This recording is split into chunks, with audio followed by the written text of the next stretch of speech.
Hello, everyone. Welcome to this Orlando Shakespeare special presentation on Facebook Live and YouTube. This is our live streamed interview with the creative team of this year's PlayFest reading Last Ship to Proxima Centauri. My name is Roberta Emerson, and I am the Director of New Play Development here at Orlando Shakes. And on behalf of the entire Orlando Shakes team, we would like to welcome you along with the Basel-Keine Family, which joins City Beverages in presenting PlayFest 2021. Additional support with Frank Santos. Tonight, you will hear from the creative genius minds of those bringing this sci-fi dark comedy to life. This is a virtual performance for our PlayFest this year, and it will take place on Friday, November 12th at 7:30 p.m. I would love for you to join in the conversation. So if you have any comments, any questions, please just put those in the chat and we will see them and get to as many or as all of them as possible. So definitely communicate with us. That's what PlayFest is all about. It is my pleasure, absolute pleasure, to introduce you to the behind the scenes team, the creative team. I'm so excited for this team of Last Ship. So joining me tonight in this live are amazing, talented individuals. First, I'm going to introduce our playwright for Last Ship to Proxima Centauri. Please welcome Greg Lam. Hello, Greg. How are you? Hi, Roberta. It's good to meet you. Good to meet you too, finally. It's a long road, but we're getting there. Next, let me introduce our director, my friend and colleague and peer, the amazing James Tuuao. Hello, James. Hi, Roberta. Nice to see you. How are you? I'm great. How are you? So excited to have you at Shakes directing PlayFest for us. Thank you for joining us. I'm so happy to be here. Thank you so much. And Nick and I are in the same office, so maybe he'll jump on in my screen because we're having some reverbs going on. So maybe if you can come jump on whenever you're ready, when we have some questions. Nick is our sidekick and the producer of PlayFest, and you won't see him right now until he jumps into the screen. Anyways, thank you. Yeah, come on over and jump in so we can see the whole team. He's running. We're in the same office. Nick, yay! Anyways, thank you all so much for taking the time to join us. So, Greg, I'm going to start with you, if that's all right. Sure. Can you, in your own words, tell us about Last Ship to Proxima Centauri and what led you to write this story? So I started writing this play in 2018, I believe, when the issue of the day in the never-ending Trump regime of issues was we lost someone, was the border crisis and putting all the immigrants and refugees into holding cages and separating families and all that. And the level of dehumanizing that our country sort of did just to anyone human just trying to seek refuge in our country made me think about a situation in which Americans might be put in the situation of people seeking refuge. And being the person who likes to think in sci-fi terms as I do, I came up with the idea of the sci-fi trek of everyone leaving their country to settle on a new planet. Yeah. And then for whatever reason, one ship from America gets delayed by a long time.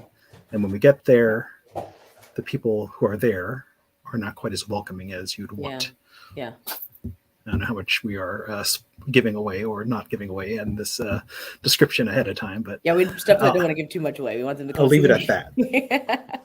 Why sci-fi though? Why did you go? I mean, you're right. This is a story getting lost, right? That is so indicative of sci-fi. But why?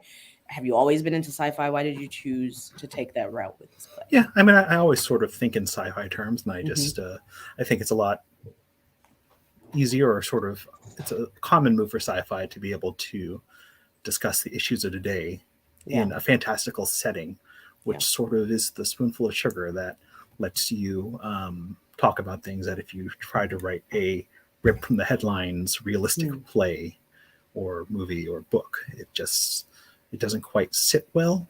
You just accept things in sci-fi or genre that you don't accept in realism sometimes. Right. Right. I agree. It's funny how once you put, that sort of genre on it, people almost forget that they have to be intentional in how they watch it, right? And then it hits Right. them in another way, right? Um, what do you think, were there movies or any other stories that you drew inspiration from as you were connecting it to the events of today? I mean, as you see the play, it's very sort of pop culture Hmm. inspired. It starts with a reference to Star Trek of, Yeah.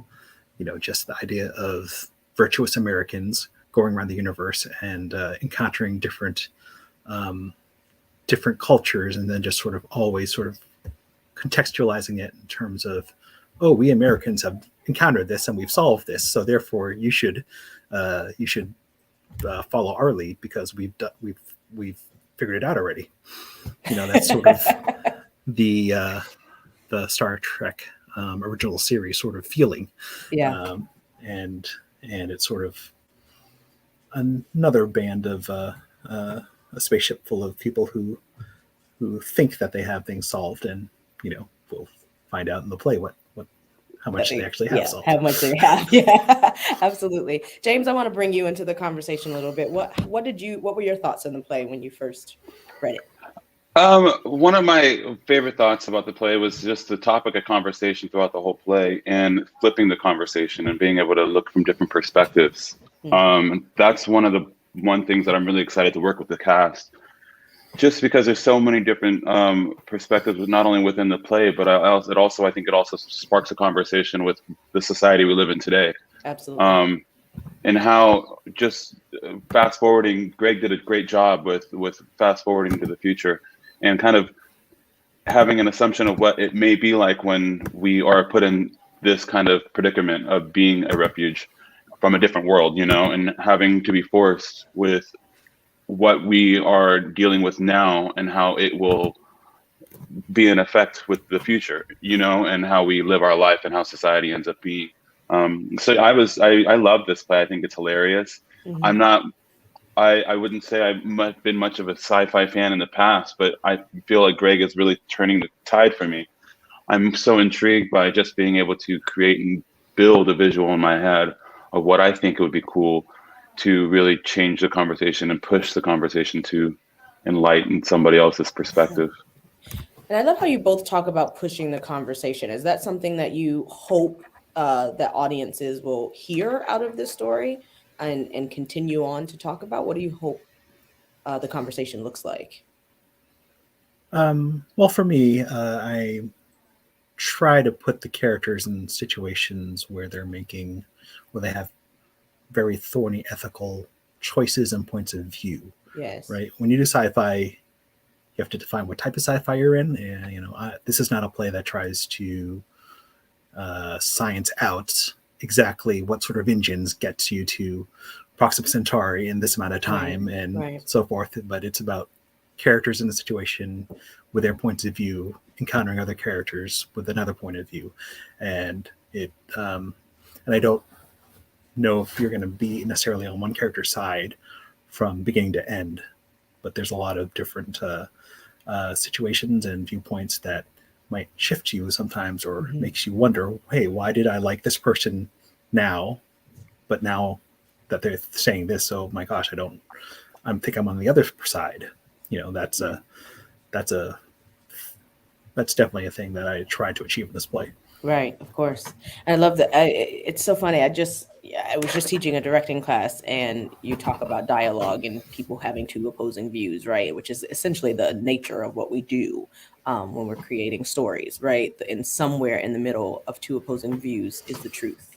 I think Oscar Eustace, I think I stole that from Oscar Eustace, actually. I think he said that, but it's so true when thinking about having to put two, and this play does a really wonderful job about having to put people with opposing views together to try and figure out if we have something from the truth. So I think we actually have a question from a viewer.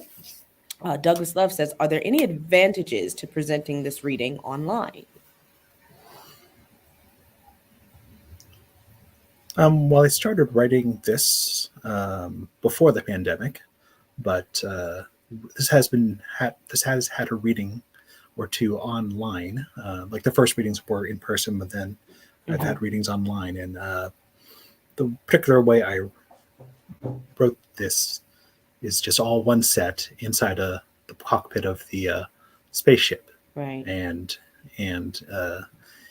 you can do it online on a Zoom sort of setting with backgrounds and such, and it can be very successfully done that way.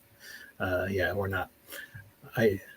Even though it's on a spaceship, it's very claustrophobic if you want it to be.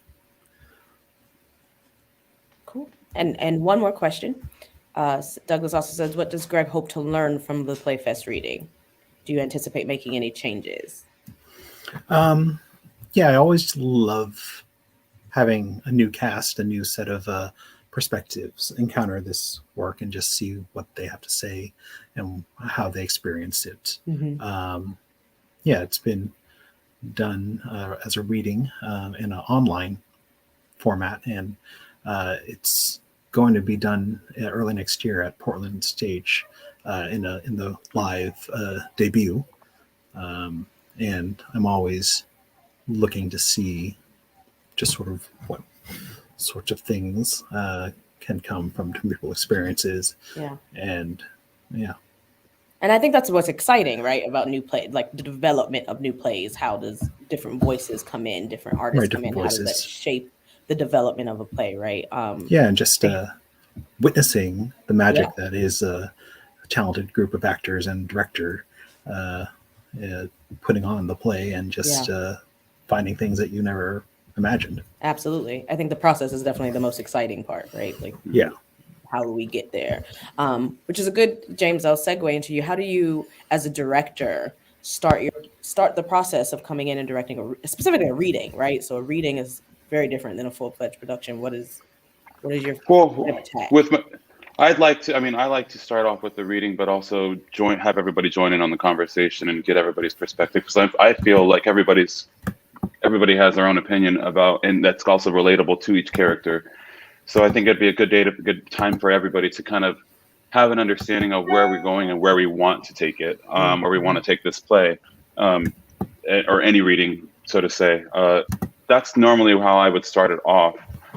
But at the same time, I also like to utilize that time to kind of push the boundaries, like we said earlier, but push the boundaries and let any actor know within this process that I like to see unfold. I like to see it unfold, but taken to the next step, to get the best we could get out of not only us individually, but as a group, collectively as a play. Great. What kind of questions, I guess, do you have? Either James, this is for both of you, James or Greg. What kind of questions do you have as you are entering the process about the story where it is now? Greg, you can go first.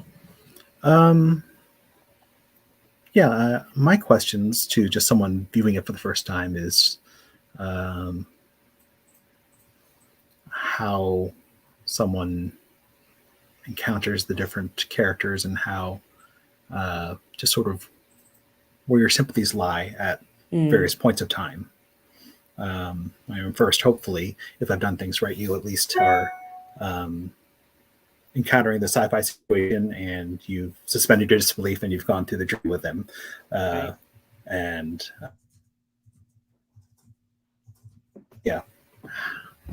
Once you've gone through that, how does an audience member come away saying, who do I think was making the right choice throughout the events of the play? I guess for me, it would be, what would you have done? Without giving too much away. Like I said, every character in this can somewhat be relatable to topics that are happening now and that you can see happening in the future, or maybe something that has happened with our ancestors in the past. So after understanding and seeing how Greg so well wrote this, what would you do? What would you do when you're in this position for yourself? Like in every topic of conversation that's brought up with any story, or headline, I think that's such a wonderful question too, because it forces the audience to engage, right? And this Totally. is such a story that needs to be engaged with, right? With so So much humor yeah, as well. There's yeah, yeah. I wanted to point out Kate Black Spence, who is one of our playwrights in this year's festival as well. She wrote Static Space. She's actually commenting and said 2 plays about aspects of space in just 1 week. That is so true. Kate's play also featured in this week. Static Space is about, is a play takes place in space, right? So that's kind of interesting flow that we have in this week. Hi, Kate. Thank you for joining our live. I can't wait for all of you to meet each other finally in the next couple of weeks. It's kind of a zeitgeist right now because I know 2 other playwrights who have written plays which use the idea of leaving Earth and colonizing another planet. We could have a whole series, a whole season of a theater just on getting the hell off of Earth because we've ruined it. Oh goodness, ain't that the truth? That's another conversation. I feel like a longer conversation. Do you, from each of your perspectives, if you could tell our audience one thing before they see the show, what would it be?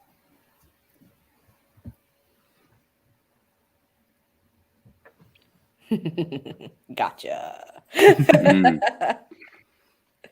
That's a good question. Yeah. It's a loaded question. Get ready. It wasn't what I was expecting when I first read it. However, I am intrigued to have it presented and to hear your feedback. I'm excited to see where it goes from this. And I'm excited to hear more topics of conversation after this play's over. Yeah.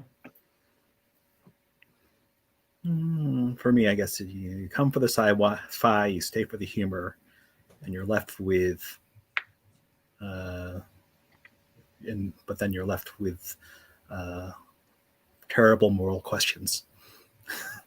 Terrible moral questions. I love that. Terrible moral questions. So all 3 of them, sci-fi to humor to terrible moral questions, which I think we all need to be asking ourselves constantly, right? Mm-hmm. I love that. Any last thoughts that you want to share, either of you? I just want to thank Orlando Shakespeare and everyone involved. This is a really exciting opportunity, and I'm looking really forward to this next month. Absolutely. I just wanted to thank you guys for having me, and thank you, Greg, for writing this fantastic play. I can't wait for everybody to see it. It's going to be great, and I can't wait to showcase what this play has to offer. Yeah. Thank you guys so much. We are truly blessed to have you and get your talents in our space. We hope that is a successful PlayFest for you as well as for our audience, and we cannot thank you enough for giving us your talent. Greg, this play is, I too am not normally a sci-fi person, but this has literally changed my thoughts and perspectives on what it can say to our community. So I thank you for that. Yeah, like I said before, this isn't the Martian. It doesn't go deep into the nuts and bolts of what powers the ship or whatnot. I mean, there's people who love that sort of sci-fi, but that's not it. It's more sci-fi as a way to tell human stories about today. Yeah. Thank you. Thank you guys so much. Last ship to Proxima Centauri will be a virtual online presentation. Again, it's going to take place Friday, November 12th at 7:30 p.m. That's Friday, November 12th at 7:30 p.m. You can order your tickets at orlandoshakes.org. We want to thank our sponsor, our presenting sponsor, the Basel-Keine Family, joining us with City Beverages, and Frank Santos for your awesome support, without which we could not do PlayFest. So we thank you wholeheartedly. So don't miss our PlayFest readings this year. Friday night readings are online only and will be held November 5th and 12th. And then Saturday readings will be held November 6th and 13th and will begin at 2 and 7. Please, we are trying to keep all of our artists and all of our audience members safe. So please remember to wear your face mask once you enter Orlando Shakes. And for the time being, you will need either a negative COVID test result, or if you prefer, proof of your vaccination along with your photo identification. Thank you so much, and we look forward to seeing you all at PlayFest 2021 here at Orlando Shakespeare, and to see the beautiful reading Last Ship to Proxima Centauri. Bye, guys.